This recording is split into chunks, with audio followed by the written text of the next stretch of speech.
And now, here is Don LePage, Bernard Mays, Pat Franklin, and myself in The Judgement by Franz Kafka.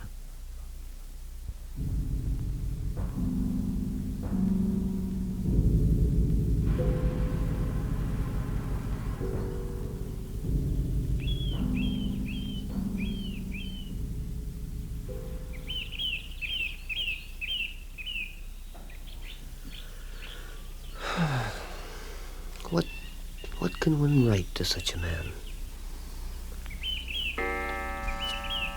Dear old friend, it's a Sunday morning in the middle of spring, and I'm sitting in my room on the first floor. As you know, our house is one of a row of houses, each one hardly distinguishable from the others. I've just finished a letter to you, and I'm looking out the window at the river. Bridge, the hills on the other side with their tender green. Why did you run away to Russia? Well, I was dissatisfied with my prospects at home, you know that. Have things turned out better in St. Petersburg? Oh, you know that too. As I told you on my last visit, it's been getting worse and worse. Well, as I see it, you're wearing yourself out to no purpose in a foreign country. Your beard doesn't really cover the face I once knew. Your skin has grown yellow. Yes, it's some disease. A disease? Oh, the trouble is you have no connection with your fellow countrymen anymore, and hardly any with the Russians. Oh, yes, I'm resigned to becoming a permanent bachelor. Well, I don't for my life know what to write to you. I can't help you no matter how sorry I feel. Maybe I should advise you to come home again. Take up with your old friends again. Rely on us. God knows there's nothing stopping you. That, of course, is as good as telling me that there's no way to be nice about it. That all my efforts have failed, miscarried. That I should give up, come home, and be gaped at by everybody. The prodigal son returns. And that only my friends really know what's what. And that I'm just a big kid and I should do what my successful home buddies tell me to. Well, I suppose there's no telling that all the pain we'd cause you would have any effect. Not at all, not at all. So why should I? Chances are we couldn't get you to come home in the first place. As I said myself, I'm out of touch with everything at home anyway. I'd still be in a foreign land, and with the added bother of all that advice from friends. Now, I know you all mean well, but don't you see it'd make us farther apart than ever? How do you mean? Well, suppose I do follow your advice. Come home and then find I can't get along with anyone. But on the other hand, can't get along without them. Well, then what? Well, you can see humiliation. No one can say I have any friends anywhere, or a country, or anything. Yes, I see that, but I don't... No, I say it would have been better to have stayed abroad as I had been. And I say this, how could anyone, I mean, taking all this into account, how could anyone really be sure that I would make a success of life at home? Well, maybe you're right. Of course I'm right. You just think about it. Well, you can see how it is. Even if I want to continue a correspondence, which I do, of course, what real news can I tell him? It's been 3 years since his last visit. The political situation in Russia has been far too uncertain. He says the political situation is too uncertain. It doesn't permit the small businessman like me to go abroad. Well, it doesn't seem to interfere with hundreds of thousands of other Russians to travel peacefully abroad. Oh, that's different. He says that's different. Well, then again, my own situation has changed a lot during these 3 years. My mother died 2 years ago, and since then I've shared the house with my father. Yes, you wrote about that. I expressed my sympathy at the time. Yes. As I recall, your letter was phrased so dryly. Of course, being so far away, the sadness of such an event can't really be realized. True. Afterward, I was more determined than ever to make a go of the business, as well as everything else. Well, you see, while my mother was alive, my father always insisted on having his own way in the business. This kept me from getting anywhere on my own. Yes, maybe that's really what it was. After she died, it was different. was less aggressive. Oh, he was still active in the business, of course, and the business improved. Oh, it really improved. And that, of course, might simply have been due to a run of good luck, not because of anything my father did about it. Well, anyway, the business improved in a most unexpected way, and there was no doubt that it would continue to do so. Well, of course, I knew nothing about all that. You never wrote about the business. In fact, I kept trying to get you to come to Russia to see what you could do there. It's true. I didn't want to let him know about the business. It would certainly be odd to tell him about it now. Well, it doesn't leave much to write about, except local gossip. I don't want to tell him about Frida. Dear friend, a month ago, I became engaged to Frida Brandenfeld. Oh? No, I don't want to tell him about that. So he won't be coming to our wedding? I doubt it. Don't I have a right to get to know all your friends? I don't want to trouble him. He would probably come if I told him about it. At least I think he would. But he would feel that his hand had been forced, and he'd be annoyed. Maybe he would envy me. Surely he'd be discontent. And then he'd have to go away again without being able to do anything about it. He'd have to go away again alone. Alone. Do you know what that means? Yes, of course I know what that means. But suppose he hears about the wedding from someone else? Well, there's nothing I can do about that, is there? And when you think how he lives, what chance is there anyway? George, you know, with friends like that, I don't see why you got engaged at all. Well, we're both to blame for that. Aren't we? I wouldn't change things for the world. All the same, I'm a little worried. Oh, what's to worry about? What trouble would it be to me if I did send an announcement? That's me, after all, and he'll just have to take me as I am. I can't make myself over just for him.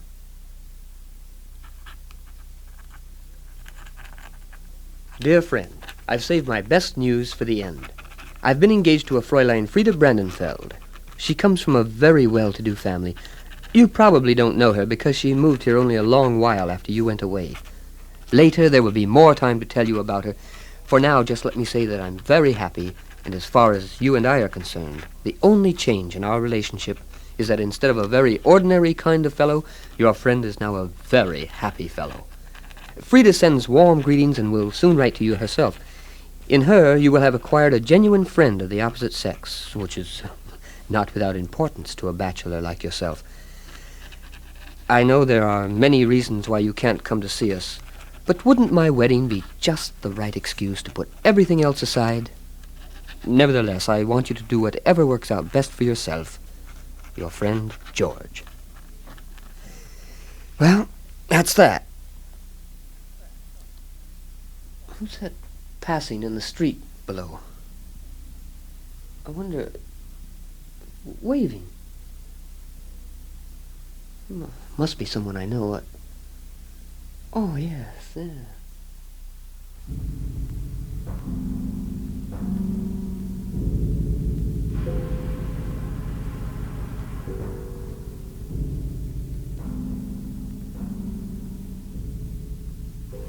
How dark your room is, Father, even on a sunny morning like this. George. Yes, it's dark enough. Unbearable. And you've shut the window, too. Yes, I prefer it like that. Will you take some coffee, George? Oh, no, thanks. I really only wanted to tell you that I'm sending the news of my engagement to St. Petersburg. To St. Petersburg? To my friend there. Oh, yes, to your friend there. Well, you know, I didn't want to tell him at first about the engagement. But then, thinking of him, I decided that was not right. You know yourself how difficult he is. I thought to myself, well, I certainly cannot prevent someone else telling him about it. And that might be the best way, but then he lives to himself so much it's hardly likely he'd hear about it like that. In any case, I wasn't going to tell him about it myself. Yes. And now you've changed your mind. Yes. I've been thinking it over.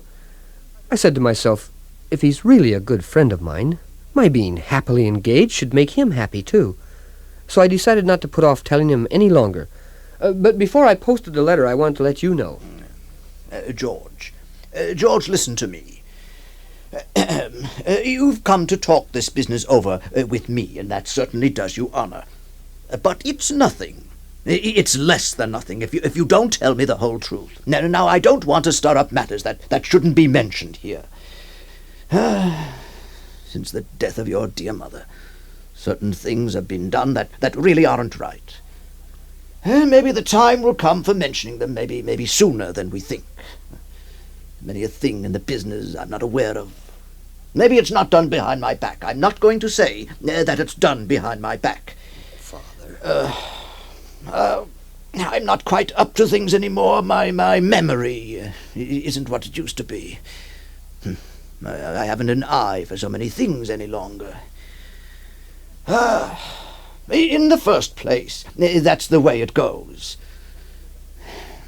And in the second place, the death of your dear mother hit me harder than it did you. But since we're talking about it, about this letter, I beg you, George, don't deceive me. Do you really have this friend in St. Petersburg? Oh, Father, don't worry about my friends. You know you mean more than 1,000 friends to me. Do you know what I think? I think you're not taking enough care of yourself, and old age must be taken care of. I can't do without you in the business, you know that very well. But if the business is going to cost you your health, I'm ready to close it down tomorrow forever. But even that won't be enough. We're going to make a change in your way of living. A radical change. Yes, we are. Look at you. You sit here in a dark room while all that light in the sitting room. You hardly touch your breakfast instead of properly keeping up your health. You sit by a closed window when the air would be so good for you. No, Father. I'm going to get the doctor to come, and we're going to do just what he says. Yes, we'll change your room. You can move into the front room, and I'll move in here. You'll hardly notice the change. All your things will be moved with you. Oh, but that's for later. Right now, I'm going to put you to bed for a while. I know you need the rest.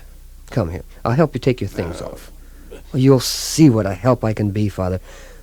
Or would you rather go into the front room right away? You can lay in my bed for now.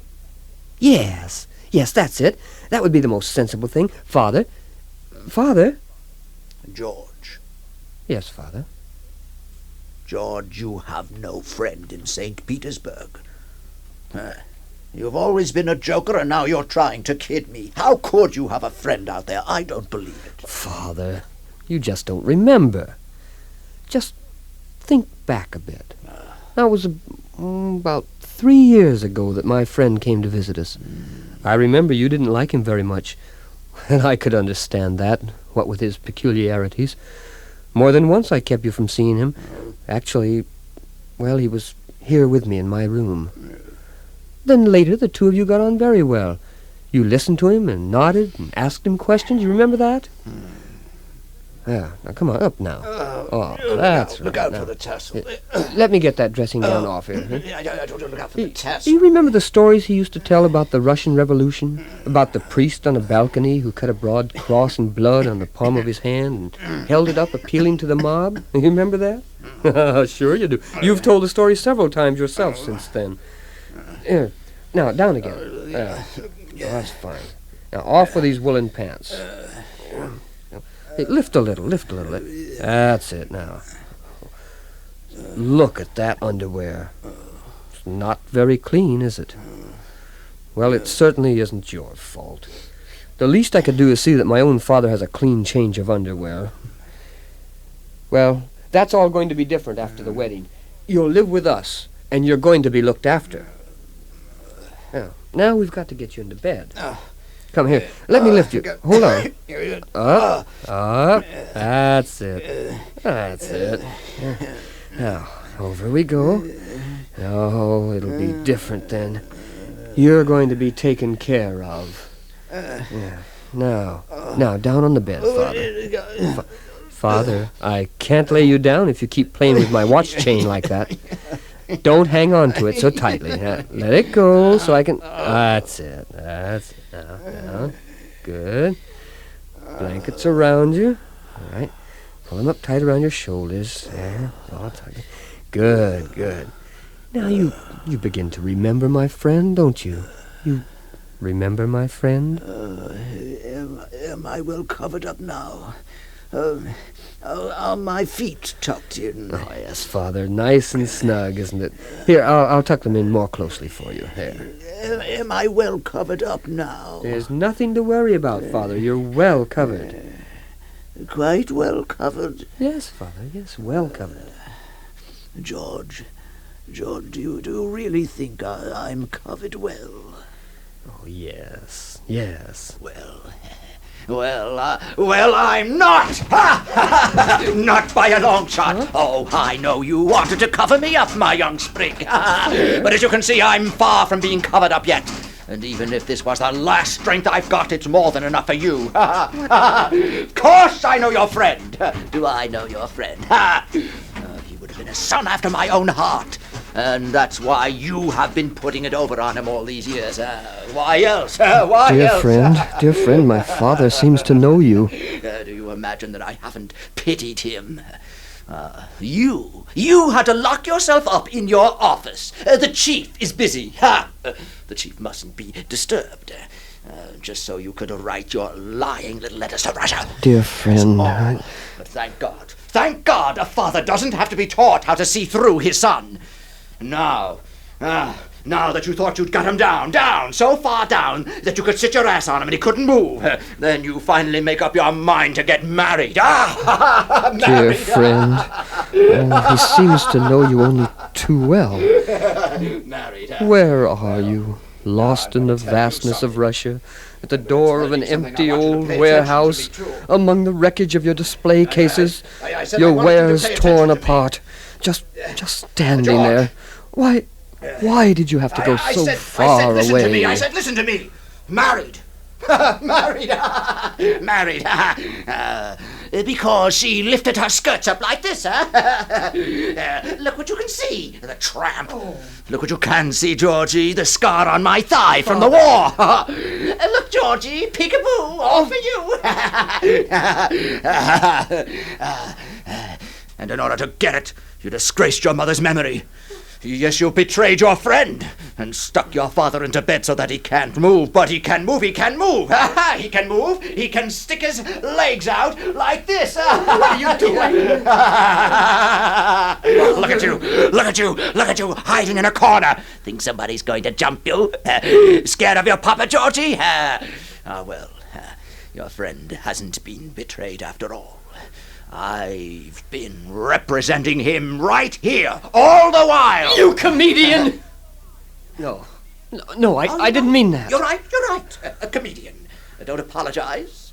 Of course I've been playing a comedy. A comedy. That's the right word for it. And can you tell me what other comfort was left to a poor old widower? And remember who you are while you're answering me. Well, tell me, what else was there left? In my back room, plagued by a disloyal staff, old, to the marrow of my bones, and you, my son, strutting through the world, polishing off business deals that I had prepared for you, triumphant, and now bounding away from your father, trying to look like a real big shot. Do you think I don't love you? My own flesh and blood. If he leans forward now, he'll fall over and smash himself. I should help him. No, you stay where you are. Stay where you are. I don't need you. You think you've got strength enough to help me? Don't be too sure. I am still stronger than you are. I wouldn't be. It's true, if it wasn't for your mother. If it wasn't for her, I'd have to give in. But she's given me so much of her strength that I've made a good connection with that friend of yours. And your customers. Your customers. I have all of them, all of your customers, right here in my pocket. His pocket? Oh, he has pockets even in his nightshirt. What a silly figure he'd make before anyone. But I keep forgetting what's going on. by sometime with your wife in your arms. Just come by with her sometime. I'll take her away from you. I'll take her away from you before you know what's going on. Ah, you don't believe me. You don't believe me. Well, try it. Try it. Just bring her around. Uh-oh. Did you give me a laugh today? Father dear, should I tell my friend about my engagement? You idiot! He knows all about it. I wrote to him. I've been writing to him. You forgot to take my pencil away from me, Georgie. God, what an idiot for a son. Do you know why he hasn't been here for years? Do you know why? He knows the whole thing far better than you do. With one hand, he crumples your letters without opening them. And in the other hand, he reads mine. Idiot. He knows everything 1,000 times better than you do. Yes, sure. 5,000 times. 10,000 times. 10,000 times. For years I've been waiting for you to come to me with such a question. Maybe you think I care about anything else. Maybe you think I bother about reading the newspapers. What a long time it's taken for you to grow up. Your mother had to die. She couldn't be here for the happy day. Your friend is being destroyed in Russia. And as for me, well, you can see the state I'm in. You're not so blind you can't see that. So all this time, you've been waiting to spring on me. Oh, I suppose you've been waiting all this while just to say that. Well, now it doesn't matter. So now you know what else there was in the world besides yourself. Innocent. An innocent child. Yes, that's what you've been. True enough. But even more true, you've been a mockery of a human being. And so now pay attention to the judgment. I sentence you to death. I sentence you to death by drowning. By drowning. Father?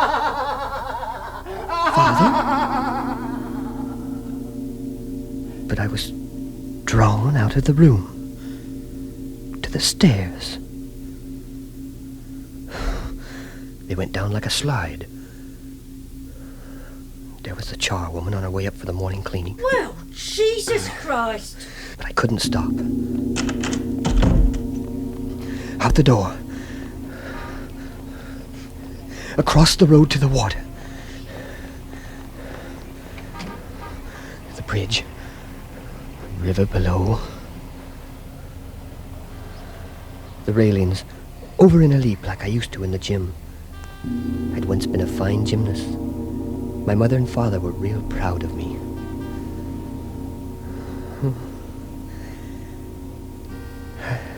Can't hang on here forever.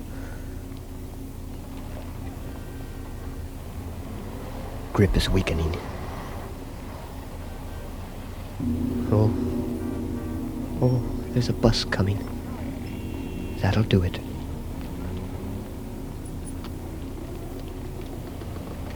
Dear mother and father, I've loved you, nevertheless. I've always loved you, nevertheless.